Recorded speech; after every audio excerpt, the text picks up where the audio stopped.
मुश्किल वक्तों में सब्र, शुक्र और दुआ करना एक मोमिन के लिए बहुत अहम है।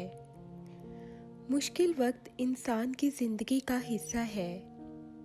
ये वक्त है जो हमें आजमाइश देता है और हमारी ज़िंदगी को मुख्तलिफ रंगों में रंगता है। सब्र इंसान की कुव्वत को ज़ाहिर करता है। मुश्किलात के बावजूद सब्र करना हमें मजबूती देता है और हमें दुनिया की हर मुश्किल से निपटने में मदद फराहम करता है। जब अल्लाह ताला को तुम्हारा सब्र पसंद आता है तो अल्लाह ताला जब तुम्हारा सब्र देखते हैं तो वो तुम्हारी दुआओं को कबूल करते हैं। अल्लाह ताला जब किसी के सब्र को पसंद करते हैं तो वो इस शख्स पर अपनी रहमत नाजिल करते हैं और इसको अपनी निजात देते हैं। सब्र करने वालों को अल्लाह ताला बड़ा अजर देते हैं। इनकी ज़िंदगी में बरकत और कामयाबी की भरमार होती है। तुम्हारा सब्र ही तुम्हारी सबसे बड़ी ताकत है। जो तुम्हारे पास है वो ख़त्म हो जाएगा और जो अल्लाह के पास है वो बाकी रहने वाला है और हम सब्र करने वालों को इनके बेहतरीन कामों के बदले में इनका अजर ज़रूर देंगे।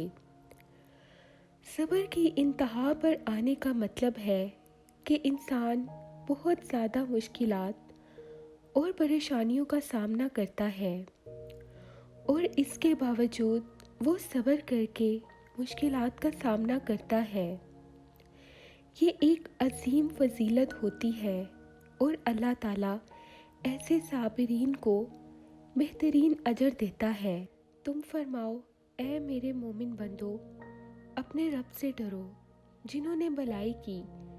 इसके लिए इस दुनिया में भलाई है और अल्लाह की ज़मीन वसी है। सब्र करने वालों ही को इनके सवाब बेहिसाब भरपूर दिया जाएगा।